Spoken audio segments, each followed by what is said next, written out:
यदि आप अपने बड़े से बड़े सपने को पूरा करने की कोशिश नहीं कर रहे हो तो यकीन मानिए आप वो नहीं कर रहे हो जिस कार्य के लिए आप इस दुनिया में आए हो। इसलिए पूरी मेहनत के साथ अपने कार्य को करना स्टार्ट कीजिए। सुसुप्त अवस्था में कितने दिनों तक पड़े रहोगे? मेहनत कीजिए जिससे आगे आप लोगों को एक अच्छा रास्ता दिखे और उस रास्ते पर चलकर आप ऊंचाई की बुलंदियों को छुएं। इन्हीं शब्दों के साथ चलिए आज हम स्टार्ट करते हैं अपनी डिटरमिनेंट्स की क्लास। डिटरमिनेंट्स की क्लास के कल के वीडियो में मैंने आप लोगों को सारणिक की परिभाषा, सारणिक और आव्यूह में अंतर क्या होता है ये समझाया था और सारणिक के कुछ गुणधर्म बताए थे। उन गुणधर्म का एक बार मैं आप लोगों को यहाँ पर रिवाइज कराता हूँ, उसके बाद आपको प्रश्नावली के क्वेश्चनों को बताता हूँ।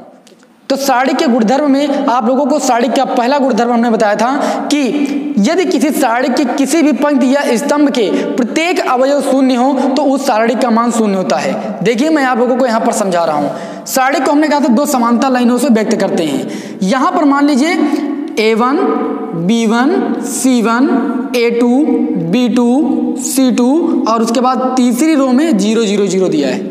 तो ये जो आपका सारणिक को डेल अक्षर से प्रदर्शित करते हैं या किसी विशिष्ट कैपिटल लेटर से प्रदर्शित करते हैं, ऐसा आप लोगों को हमने बताया था। तो यहां पर अगर देखें तो सारणिक की 3 रो हैं, पहली, दूसरी, तीसरी, और तीसरी रो के सारे एलिमेंट क्या हैं? 0 हैं। तो हमने पहला गुण आपको क्या बताया कि यदि किसी सारणिक की किसी भी पंक्ति या स्तंभ के प्रत्येक अवयव शून्य हो तो उस सारणिक का मान शून्य होता है। तो यहां पर इस पंक्ति का प्रत्येक अवयव शून्य है, इसलिए इस सारणिक का मान जो होगा वो कितना होगा? शून्य होगा। यह सारणिक का पहला गुणधर्म था। आई होप आप लोगों को यह बात समझ आई। हम आपको सारणिक का दूसरा गुण बताते हैं। सारणिक का दूसरा गुण यह था कि यदि किसी सारणिक की सभी पंक्तियों को स्तंभों में और स्तंभों को पंक्तियों में बदल दिया जाए तो सारणिक के मान में कोई परिवर्तन नहीं होता है। यह सारणिक का दूसरा गुणधर्म था। चलिए इसको देख लेते हैं। मान लीजिए यही आपका एक सारणिक दिया हुआ है, हम 0 0 को क्या करते हैं? रफ करते हैं। यहाँ पर A1, B1, C1, A2, B2, C2 और A3, B3 और C3। अब हम यहाँ पर क्या करेंगे? यहाँ पर देखें तो पहली रो, दूसरी रो, तीसरी रो, और हमने आपको गुणधर्म बताया कि यदि किसी सारणिक की पंक्तियों को स्तंभों में और स्तंभों को पंक्तियों में कन्वर्ट कर दें तो सारणिक के मान में कोई परिवर्तन नहीं होता है। तो यहाँ पर देखिए तो ये हमारा स्तंभ है, इसको हम पंक्ति के रूप में व्यक्त कर दें। ये हमारा स्तंभ है, इसको पंक्ति के रूप में व्यक्त कर दें। ये हमारा स्तंभ है, इसको पंक्ति के रूप में व्यक्त कर दें तो सारणिक के मान में कोई परिवर्तन नहीं आएगा, अर्थात सारणिक का मान वही रहेगा। देखिए हम यहाँ पर इसको अगर बदलें तो इसको लिख सकते हैं A1, A2, A3। ये कॉलम है, इसको रो में व्यक्त कीजिए A1, A2, A3। आई बात समझ में? ये कॉलम था, इसको हमने रो में व्यक्त कर दिया। दूसरा कॉलम B1, B2, B3, तो इसको हमने रो में व्यक्त कर दिया B1, B2, B3। ये हमारा C1, C2, C3 तीसरा कॉलम था, इसको हम लिख सकते हैं C1, C2, C3। अब यहाँ पर अगर देखें तो हमने सारे कॉलम को रो में कन्वर्ट कर दिया। तो यहाँ पर सारणिक का जो दूसरा गुणधर्म ये था कि यदि किसी सारणिक की रो को कॉलम में या कॉलम को रो में बदलते हैं तो सारणिक के मान में कोई परिवर्तन नहीं होता है, अर्थात इन दोनों का मान क्या रहेगा? सेम रहेगा। यह सारणिक का दूसरा गुणधर्म था। इसी क्रम में सारणिक का तीसरा गुण था कि यदि किसी सारणिक की किन्हीं 2 पंक्तियों और स्तंभों को आपस में क्या कर दिया जाए? क्रम विनिमय कर दिया जाए, आपस में क्या कर दिया जाए? बदल दिया जाए, तो सारणिक के मान में क्या होता है? परिवर्तन होता है, अर्थात सारणिक के मान का जो चिन्ह होता है वो आपका बदल जाता है। फॉर एग्जांपल के लिए आप देख सकते हो, इसको हम थोड़ा यहाँ पर रफ कर रहे हैं। देखिए एक आपका सारणिक दिया है, यही हमने सारणिक मान लिया। यदि यहाँ पर इस सारणिक में देखें तो अगर इस सारणिक में हम देखें तो R3 को उठाकर R1 के स्थान पर रख दें, R1 को उठाकर R3 के स्थान पर रख दें तो सारणिक हमारा ऐसा हो जाएगा। A3, B3, C3 को यहाँ पर रखेंगे, A3, B3, C3, और R2 को नहीं चेंज करेंगे, R2 वैसे ही रहेगी, A2, B2, C2, और A1, B1, C1 को कहाँ रख देंगे? R3 के स्थान पर A1, B1, C1। तो इस गुण का यह क्रम था कि यदि किसी सारणिक के 2 पंक्तियों स्तंभों को आपस में बदलते हैं तो सारणिक के मान का जो चिन्ह होता है वो बदल जाता है, अर्थात ये आपका क्या हो जाएगा? माइनस हो जाएगा। ठीक है, ये गुण नंबर आपका 3 था। प्रॉपर्टी नंबर 4 क्या थी? यदि किसी सारणिक के 2 पंक्तियां या 2 स्तंभ आपस में सर्वसम हो, अर्थात आपस में क्या हो? आइडेंटिकल हो, आपस में समान हो, तो उस सारणिक का मान शून्य होता है। फॉर एग्जांपल के लिए यहीं पर आपको हम देखते हैं, देखिए इसको हम रफ कर दिए। ठीक है, अब यहां पर हम क्या किए? यहां पर इस रो को हमने रफ कर दिया और A2, B2, C2 था, इसको भी हमने A2, B2 और C2 कर दिया। यहाँ पर दो रो को हमने क्या कर दिया, सर्वसम कर दिया, यानी आइडेंटिकल कर दिया। अब इस साड़ी का मान किसके बराबर हो जाएगा, 0 के बराबर हो जाएगा। ये आपका जो है साड़ी के प्रॉपर्टी नंबर 4 थी। प्रॉपर्टियों को कल हमने आपको अपने वीडियो में, पहले वीडियो में बताया हुआ है। अगर आप उस वीडियो को नहीं देखे हो तो पहले उस वीडियो को ध्यान से देख लीजिए, जिससे आप लोगों को साड़ी की सारी प्रॉपर्टियां पता चल जाए। तो चलिए एक आधी प्रॉपर्टी और आप लोगों को हम बता देते हैं। मान लीजिए हमारा कोई सारणी जो है, उस सारणी के किसी भी पंक्ति या स्तंभ में दो राशियों का योगफल है, तो हम उस सारणी को उसी क्रम के अलग अलग योग के रूप में लिख सकते हैं। जैसे आप लोगों को हम फॉर एग्जांपल के लिए बताते हैं, ये सारणी लिखा है, इसमें प्लस का K1 और प्लस का K2 और प्लस का K3 जोड़ दिया जाए, इसको 0 हटा दीजिए। ठीक है, अब यहां पर देखें तो ये जो सारणी दिया है, इसके पहले कॉलम में दो राशियों का योग है, तो इस सारणी को हम ऐसे लिख सकते हैं, अलग अलग इसी क्रम के सारणी के रूप में, योग के रूप में अलग अलग लिख सकते हैं। देखिए कैसे, A1 B1 C1, A1 B1 C1 और A2 B2 C2, A3 B3 C3।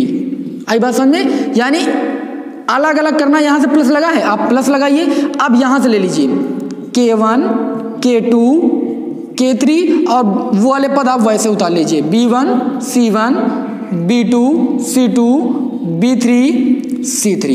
ये सारणी की प्रॉपर्टी होती है। आई बात समझना। ये प्रॉपर्टी नंबर कौन सी थी, प्रॉपर्टी नंबर 5। इसी प्रकार आप लोगों को दो प्रॉपर्टी हमने और बताई थी, उन प्रॉपर्टियों को आप जरूर पढ़ लीजिए। तो चलिए अब हम बात करते हैं कि किसी सारणी का विस्तार जो है कितने तरीकों से किया जाता है। यहां पर इसको रफ करते हैं, सीखेंगे कि सारणी का विस्तार कैसे होता है। क्या सीखेंगे, किसी सारणी का विस्तार। देखिए किसी सारणी का जो विस्तार होता है वो दो प्रकार से होता है। पहला होता है पहले स्तंभ के अनुसार। किसके अनुसार, पहले स्तंभ के अनुसार। मैं बताता हूं स्तंभ के अनुसार आपका किसी सारणी का विस्तार कैसे किया जाता है। मान लीजिए एक आपका सारणी दिया है, del equal to A1 B1 C1 A2 B2 C2 A3 B3 C3।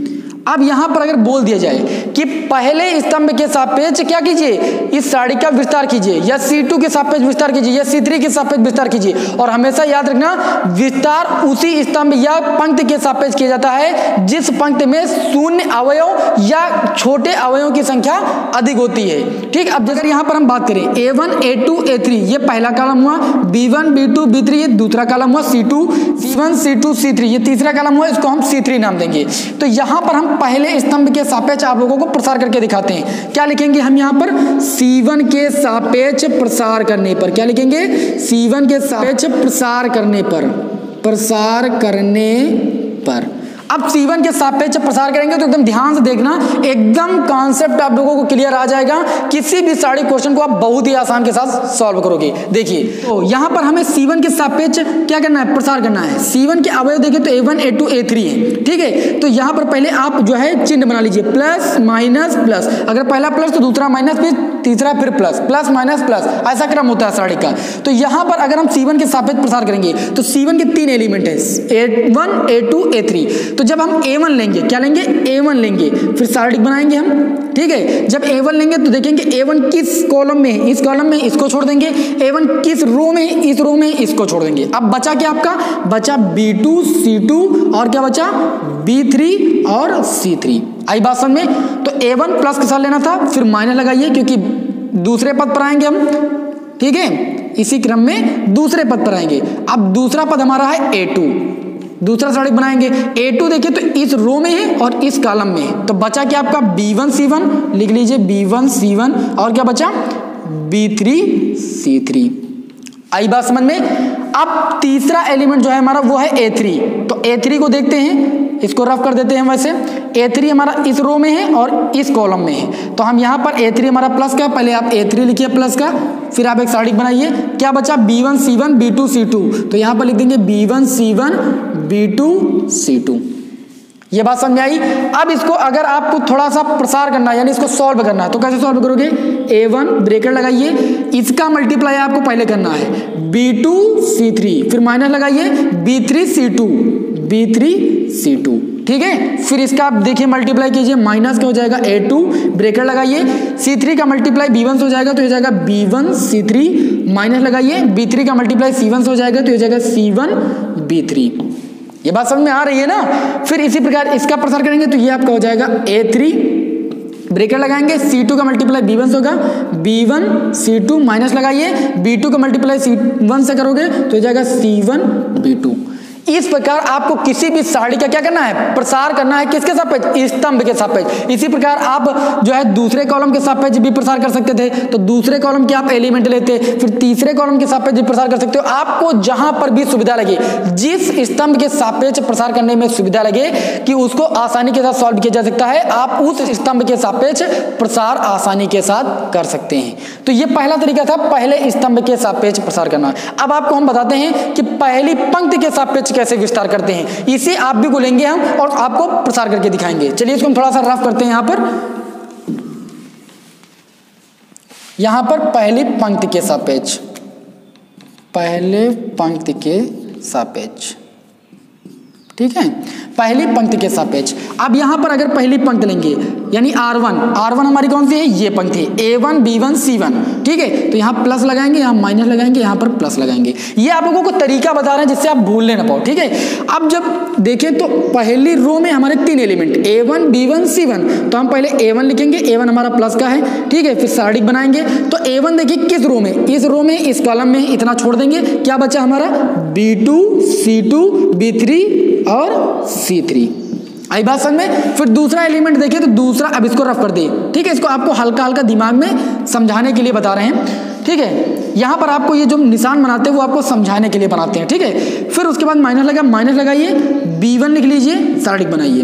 जब B1 को लोगे तो देखोगे B1 इस कॉलम में है और इस रो में है, उसको छोड़ दोगे आप, क्या बचा, A2 C2 लिख लीजिए, A2 C2 A3 C3 A3 C3। आई बात समझ में। फिर तीसरा जो एलिमेंट है वो हमारा प्लस का C1 है, फिर आप सारणिक बनाइए। अब इसको आप थोड़ा सा भूल जाइए। अब C1 देखें तो हमारा इस कॉलम में है, इस रो में है। यहां पर अगर देखें तो क्या बचा, A2 B2 A3 B3, तो यहां पर लिखेंगे A2 B2 और A3 B3 A3 B3। इसको थोड़ा और सॉल्व करेंगे तो कैसे सॉल्व करेंगे जरा ध्यान से देखना। A1 हो जाएगा, मल्टीप्लाई करने के लिए ब्रैकेट लगाएंगे, C3 का मल्टीप्लाई B2 से हो जाएगा तो हो जाएगा B2 C3, माइनस लगाइए, C2 का मल्टीप्लाई B3 से हो जाएगा तो हो जाएगा C2 B3। ये बात समझ में आ रही है ना, ऐसे आपको सॉल्व करना है। फिर माइनस B1 लिखिए, ब्रैकेट लगाइए, इसका मल्टीप्लाई कीजिए A2 C3, ये हो जाएगा A2 C3, माइनस लगाइए, A3 का मल्टीप्लाई C2 से हो जाएगा तो ये हो जाएगा C2 A3। ये बात समझ में आई। फिर प्लस का हम C1 लिखेंगे, यहां पर आपको ब्रैकेट लगाना है, B3 का मल्टीप्लाई A2 से हो जाएगा तो ये A2 B3, माइनस लगाइए, A3 का मल्टीप्लाई B2 से करेंगे तो ये जाएगा B2 A3, ठीक है। तो इस प्रकार किसी सारणिक का पंक्ति के सापेक्ष या स्तंभ के सापेक्ष हम प्रसार करते हैं, ठीक। आप लोगों को हमने बताया था कि आव्यूह में सिर्फ हम पंक्ति संक्रिया या स्तंभ संक्रिया ही अप्लाई कर सकते हैं, जबकि सारणिक में दोनों संक्रियाएं एक साथ कर सकते हैं। और याद रखना, संक्रिया करते वक्त 2 से अधिक संक्रियाएं हमें नहीं करना है। अभी आप समझ जाओगे जैसे ही हम क्वेश्चन लेंगे, ठीक है। तो ये बात आपको समझ में आई कि किसी सारणिक का प्रसार हम 2 तरीके के साथ कर सकते हैं, स्तंभ के सापेक्ष और पंक्ति के सापेक्ष। ये बात आप लोगों को समझ में आ गई। अब आप लोगों को हम बालाजी प्रकाशन बुक से प्रश्नावली 5.1 के कुछ क्वेश्चन लेते हैं, जिससे आप लोगों को सारणिक बेहतर तरीके के साथ समझ में आ जाए, और नेक्स्ट वीडियो में इस प्रश्नावली का समापन भी हम कर देंगे, ठीक है। चलिए इसको रफ करते हैं, स्टार्ट कर दूंगा। अब जैसे आप देखिए अपनी प्रश्नावली 5.1 का पहला क्वेश्चन, पहले क्वेश्चन के आपके 2 पार्ट दिए हुए, पहला पार्ट दिया और दूसरा पार्ट आपका बहुत ईजी है, आप तुरंत सॉल्व कर लोगे। पहले पार्ट को आप ध्यान से समझिए, हम बता देंगे सारे क्वेश्चन, इसकी कोई तकलीफ नहीं होगी कि सारणिक में क्वेश्चन नहीं छोड़ेंगे, ठीक है ना। आप भी में कुछ छोड़े क्योंकि सारे क्वेश्चन एक जैसे थे, लेकिन यहाँ पर कोई क्वेश्चन नहीं छोड़ेंगे। चलिए देखते हैं। पहला क्वेश्चन दिया हुआ है आपका 67 19 21 39 13 14 और 81 24 26। अब आपको यहाँ पर यह देखना है कि अगर किसी सारणिक में संख्याएं बड़ी हैं तो आपको क्या करना है, रो रिडक्शन या कॉलम रिडक्शन यानी पंक्ति संक्रिया या स्तंभ संक्रिया के माध्यम से पहले उन संख्याओं को क्या करना है, थोड़ा सा हमें लघु यानी छोटा बनाना है, जिससे सारणी का प्रसार करने में आसानी हो सके, ठीक है। तो सबसे पहले यहां पर अगर हम देखें, ये पहली रो है जिसमें हमारी संख्या सबसे बड़ी है और ये तीसरी रो है जिसमें सबसे बड़ी संख्या है। तो अगर यहाँ पर हम संक्रिया थोड़ा सा सॉल्व करना है, कोई संक्रिया आप लगा सकते हैं। जैसे मान लीजिए हमने R1 की वैल्यू फाइंड कर लिया, R1 - R2, क्योंकि ये हमने देखी पहले, और हमने यहाँ पर कहा कि 2 संक्रियाएं एक साथ कर सकते हैं। ठीक है, हमने आव्यूह में एक ही संक्रिया किया था, लेकिन यहाँ पर हम दो दो संक्रियाएं साथ में कर सकते हैं। ठीक है, रो रिडक्शन और कॉलम रिडक्शन, दो से अधिक संक्रियाएं साथ में नहीं कर सकते हैं। तो पहली संक्रिया ये कर सकते हैं कि अगर इस रो की वैल्यू फाइंड करें इस रो से इस रो को घटाकर, तथा अगर दूसरे रो की वैल्यू फाइंड करना चाहें इसी वक्त, मान लीजिए तीसरी रो में बड़े बड़े एलिमेंट हैं, तो हम तीसरे रो की वैल्यू फाइंड करें R3 की वैल्यू, R3 और माइनस, अब इससे जो हम देखेंगे छोटे एलिमेंट किसमें, इसमें है पहली रो में, इसमें तो बहुत छोटे हैं, 67 जो है 81 से देखिए 39 छोटा पड़ जाएगा ना, 67 आपका क्या हो जाएगा बड़ा, यानी 81 से 67 को घटाएंगे तो ये हमारी जो रो है वो और थोड़ा छोटी पड़ जाएगी और प्रसार करने में हमें आसानी हो जाएगी। तो हम यहाँ पर R3 की वैल्यू फाइंड करेंगे, R3 minus R1, R3 minus R1। अब इतना करते हैं, उसके बाद देखते हैं फिर क्या होता है। तो चलिए इसको हम सॉल्व करते हैं। R1 माइनस R2, आपको 67 से 39 को माइनस करना है, तो 17 से 9 जाएगा तो कितना बचेगा आपका, लेकिन यहाँ पर याद रखना आप R1 की वैल्यू फाइंड करें, R2 में कोई आपको झमेला नहीं करना, उसको आप वैसे ही लिख दीजिए जिससे आपको कोई दिक्कत ना होने पाए। उसके बाद आप R3 की वैल्यू फाइंड करें तो इसको भी मत लिखिए। यहाँ पर आप R1 की वैल्यू फाइंड कर रहे हो 67 माइनस 39, 17 से आपका 9 जाएगा, आपका कितना बचेगा 8 बचेगा, यहाँ पर 5 से 3 जाएगा आपका 2 बचेगा, यानी 28 बच जाएगा। फिर आपको क्या करना है, 19 से 13 को घटाना, 19 से 13 को घटाओगे तो कितना बच जाएगा आपका 6 बच जाएगा। ठीक है, अब यहाँ पर 21 से 14 को घटाना, क्योंकि R1 माइनस R2 21 से 14 को घटाना तो कितना आपका बच जाएगा 7 बच जाएगा। आई बात समझ में। दूसरी संक्रिया हमारी यहाँ पर क्या है कि R3 की वैल्यू फाइंड करना है, R3 माइनस R1, यानी इस तीसरे रो की वैल्यू फाइंड करना है, इस तीसरी रो से पहले रो को घटाकर। तो 81 से आप 67 घटा दीजिए, यानी 11 से 7 जाएगा तो कितना बचेगा 4 हमारा बचेगा। फिर यहाँ 7 बचा, 7 से 6 जाएगा कितना बचेगा 1 बचेगा, यानी 14 बच जाएगा। 24 से आपको 19 घटाना है, यानी आपका 5 बच जाएगा। 26 से आपको 21 घटाना है, यानी आपका 5 बच जाएगा। अब यहाँ पर इन संख्याओं को आप देखिए, अब आप यहाँ पर क्या कर सकते हो, इन संख्याओं को थोड़ा और छोटा कीजिए, तब आप प्रसार कीजिए किसी पंक्ति या स्तंभ के सापेक्ष, तो आंसर आसानी के साथ आ जाएगा। आंसर तो यहां से भी आ जाएगा, आप प्रसार कर दीजिए आंसर आ जाएगा। लेकिन आपको क्या करना है, सारणी के गुणधर्म और संक्रियाओं को लगाते हुए जो है सारणी को सॉल्व करना है। तो यहां पर अगर देखें तो हम अगर 28 से 6 को माइनस करें तो ये 22 बच जाएगा, और 6 से 7 को माइनस करें, ये 7 को 6 से माइनस कर दें तो ये आपका 1 बच जाएगा, यानी सारणी का मान थोड़ा और छोटा हो जाएगा। यहाँ पर हम फाइंड कर लें C1 की वैल्यू, C1 माइनस C2, क्योंकि ये कॉलम हमारा अभी भी बड़ा है, संख्या देखिए कितनी बड़ी बड़ी है, इनको अगर थोड़ा छोटा करें तो प्रसार करेंगे तो हमें जो है गणना करने में आसानी भी होगी। तो हम यहाँ पर C1 की वैल्यू फाइंड करेंगे, C1 माइनस C2, यानी इस कॉलम से इस कॉलम को घटाकर। चलिए यहाँ पर घटाते हैं हम, तो घटाएंगे तो 28 से हम 6 घटाएंगे, ठीक है, तो कितना बच जाएगा 22 हमारा बच जाएगा। और एक संक्रिया इसी वक्त और कर लीजिए जिससे थोड़ा और हमारा जो है अब भी छोटा हो जाए। यदि C3 की वैल्यू फाइंड करें, C3 माइनस C2, क्योंकि ये C3 की वैल्यू हमें जो है कुछ संख्याएं बड़ी नजर आ रही हैं, तो हम यहाँ से C3 की वैल्यू फाइंड कर लेंगे, C3 माइनस C2। तो 7 से आप क्या घटाओगे 6 घटाओगे। देखिए दूसरी यानी C2 कॉलम में तुम्हें कुछ नहीं करना है, तुम C3 की वैल्यू फाइंड करें तो C2 कॉलम वैसे आप नोट कर लीजिए 6, 13 और आपका 5। आप C3 की वैल्यू फाइंड कर रहे हो, 7 माइनस 6 यानी C3 माइनस C2 कितना आपका हो जाएगा 1, और यहाँ से आप 14 से 13 घटाओगे 1, और आप 5 से 5 घटाओगे 0। देखिए कितना छोटा हो गया, ठीक है। अब यहाँ पर आप क्या कर रहे थे, C1 की वैल्यू फाइंड कर रहे थे, C1 माइनस C2, यानी 39 से आपको 13 घटाना है। 39 से आप अगर 13 घटाओगे तो आपका कितना बचेगा 26 ही तो बचेगा, लिख दीजिए 26। 14 से आप 5 घटाओगे कितना बचेगा आपका 9 बचेगा। अब आप देखिए कितना छोटा हो गया हमारा। अब अगर यहाँ पर देखें तो जो C3 कॉलम है हमारा, C3 कॉलम अगर उसके सापेक्ष हम इस सारणी का प्रसार कर दें तो हमारा आंसर बहुत आसानी के साथ निकलेगा, ठीक है। तो चलिए हम यहाँ पर क्या करेंगे, हम लिखेंगे C3 के सापेक्ष क्या करने पर, प्रसार करने पर, सापेक्ष प्रसार करने पर। हमेशा याद रखना किसी सारणी को सॉल्व करते वक्त पंक्ति संक्रिया या स्तंभ संक्रिया इस प्रकार लगाना है कि किसी एक पंक्ति या स्तंभ में अवयवों की संख्या छोटी हो जाए या 0 बन जाए, और सारणी का प्रसार कर दीजिए, उस सारणी का मान बहुत आसानी के साथ आ जाएगा। ये सबसे बढ़िया तरीका होता है सारणी को सॉल्व करने का। सारे सारणी के सॉल्व में ऐसे ही क्वेश्चन को सॉल्व करना है। अब यहाँ पर देखिए हमने इस C3 यानी तीसरे कॉलम को हमने देखिए कितना छोटा कर लिया, 1, 1, 0 सबसे छोटे अंक आ रहे हैं, तो इसी के सापेक्ष हम प्रसार करेंगे, ठीक है। जिस पंक्ति या स्तंभ में अवयवों की संख्या सबसे छोटी होगी उसी के सापेक्ष हमें उस सारणी का प्रसार करना है। तो यहाँ पर C3 के सापेक्ष प्रसार करेंगे तो ये वाला अवयव हमारा प्लस होगा, ये माइनस, ये हमारा प्लस, ठीक है। या आप समझ लीजिए प्लस माइनस प्लस होता है, फिर माइनस प्लस माइनस, फिर प्लस माइनस प्लस, ऐसे होता है, ठीक है। तो यहाँ पर हम देखेंगे तो पहला लेंगे 1, तो यहाँ पर सारणी वैसे ही बना लेंगे। तो 1 देखें तो इस रो में है और इस कॉलम में, तो कितना बचेगा 26, 13, 9, 5, तो लिख लीजिए 26, 13, 9, 5। ये बात समझ आई। उसके बाद फिर इसको हम रफ कर देते हैं, जिससे आप लोगों को अगला एलिमेंट समझाने में आसानी हो जाए। फिर दूसरा एलिमेंट हम माइनस के साथ होगा, माइनस लगाएंगे, 1 लिखेंगे। अब ये 1 जो है हमारा इस रो और इस कॉलम में है, तो यहाँ पर क्या बचा, 22 6 9 5, लिख लीजिए आप 22 9 6 5। ये बात समझ आई। अब आपको क्या करना है, इसको आपको फिर वैसे ही हम रफ कर रहे हैं जिससे समझ जाए आप लोग। अब आपको क्या करना है, अब आपको यहाँ पर तीसरे एलिमेंट पर आना है। तीसरा एलिमेंट हमारा 0 है, तो प्लस का 0 लगाइए। अंदर साड़ी का अगर देखें तो ये आपका इस रो और इस कॉलम में, यानी इस कॉलम में इस रो में है, तो यहाँ पर 22 6 26 13 लिख लीजिए, 22 6 26 13, इतना बचा आपका। इतना करने के बाद आप क्या करना है, इसको सॉल्व करना है, इसको आप रफ कर दीजिए, ठीक है। यहाँ पर आपको समझाने के लिए ऐसा बनाते हैं जिससे आप कुछ भी गलती न करें।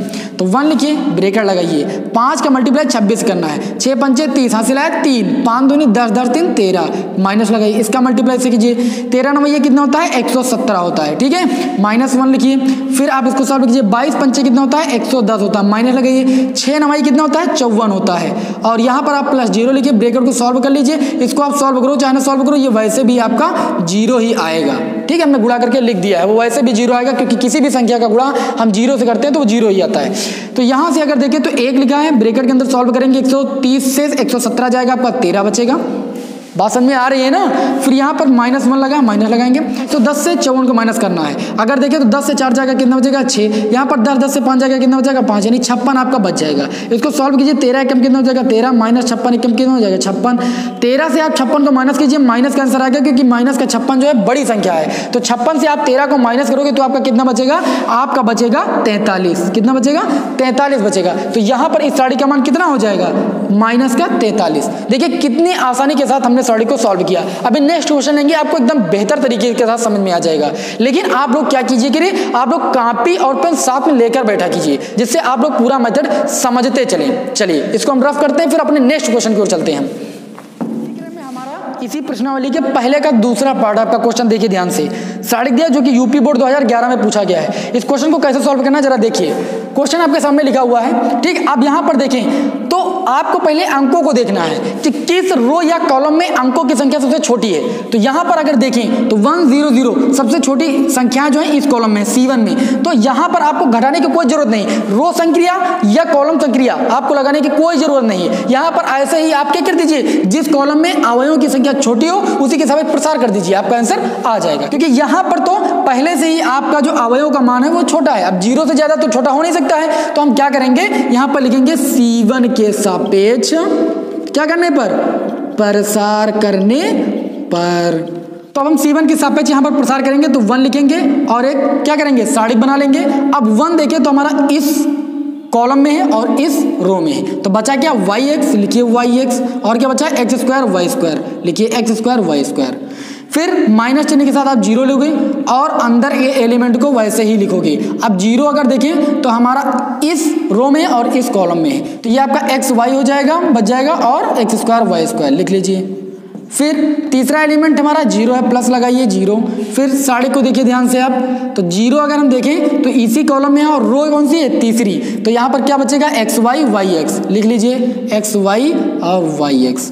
अब 0 वाले तो ये आपके वैसे भी 0 हो जाएंगे, इनको सॉल्व करो या ना सॉल्व करो, इसको आप सॉल्व कर लीजिए। 1 y² का गुणा y से करोगे तो y³ हो जाएगा, माइनस x² का मल्टीप्लाई x से करोगे तो ये हो जाएगा x³, तो इसका आंसर आ जाएगा y³ माइनस x³, ठीक है। तो देखिए कितनी आसानी के साथ साड़ी सॉल्व हुआ। आपको कुछ नहीं करना, आपको उस पंक्ति या स्तंभ को देखना है जिस पंक्ति या स्तंभ में अवयवों की संख्या सबसे सूक्ष्म यानी छोटी है, और उसी के सापेक्ष प्रसार करना है, और नहीं छोटी है तो पंक्ति संक्रिया और स्तंभ संक्रिया के द्वारा उसको सूक्ष्म करने का प्रयास कीजिए, ठीक है। ये क्वेश्चन आप लोगों को समझ में आ गया, इसको हम थोड़ा सा रफ कर रहे हैं। प्रश्नावली 5.1 का क्वेश्चन नंबर 2, निम्नलिखित को सरल कीजिए। कितना बढ़िया क्वेश्चन आपके सामने देखिए लिया गया है। यहाँ पर एक साड़ी है, इसमें अगर देखिए तो हमारे 3 कॉलम है, 3 रो हैं, ठीक है। हमने आप लोगों को एक बात और बताई थी, साड़ी जो होता है हमेशा वर्गाकार रूप का होता है, अर्थात स्तंभों की संख्या और जो है रो की संख्या यानी पंक्तियों की संख्या आपस में बराबर होनी चाहिए, ठीक है, तभी वो साड़ी माना जाएगा। तो यहाँ पर अगर इस क्वेश्चन में देखिए तो यहाँ पर भी वही बात है, C1 में जो अवयवों की संख्या है वो क्या है, छोटी 1 0 0, तो आप किसके सापेक्ष प्रसार करोगे, C1 के सापेक्ष प्रसार करने पर। C1 का मतलब पहले कॉलम के सापेक्ष प्रसार करने पर।